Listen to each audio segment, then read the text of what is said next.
Till now, India's full focus has been on the Pakistan border. But let me tell you, very soon our eastern border is also going to become active. And how will it become active? Because the chief advisor of Bangladesh, Mohammad Yunus, just doesn't want to stop messing around.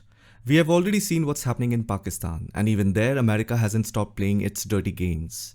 I was under the impression that once Donald Trump came back in office, he would deflate Yunus and put him in his right place, but nothing like that happened. In fact, Yunus is just as puffed up as before. No one has punctured that balloon yet.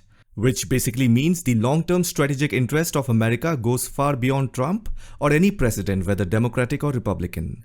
In simple words, even Trump being the president doesn't have full control over United States' long-term interests.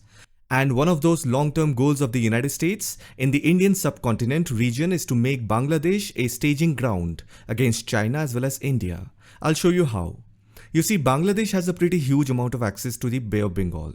This region is an increasingly strategic maritime space where the United States wants to counter Chinese influence.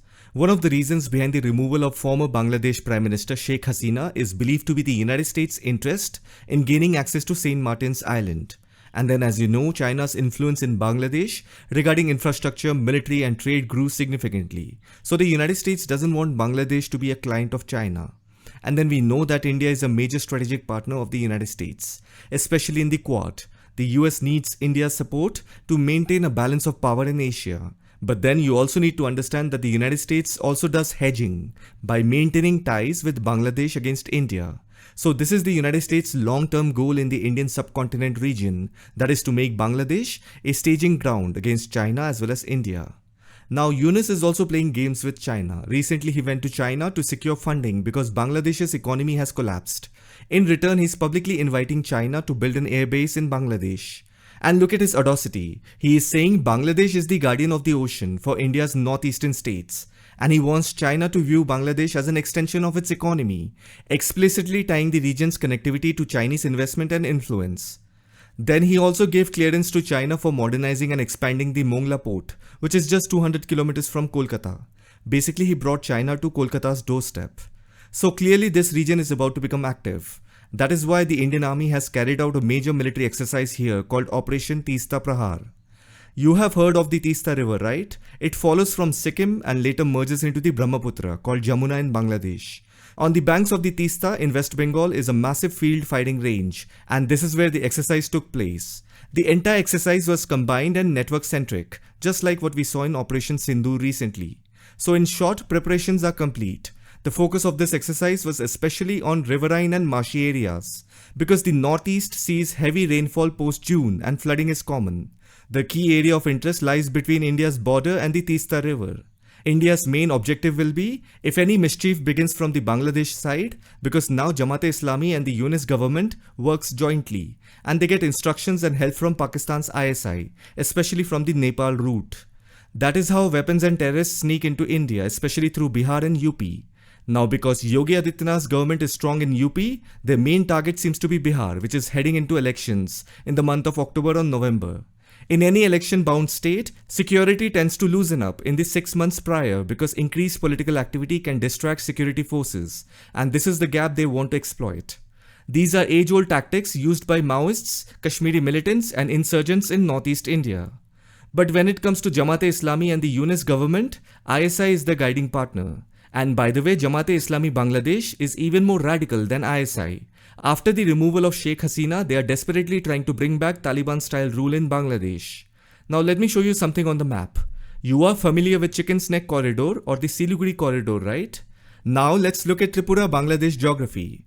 There is only one main road rail corridor, that is National Highway 8, that connects Tripura to the rest of India.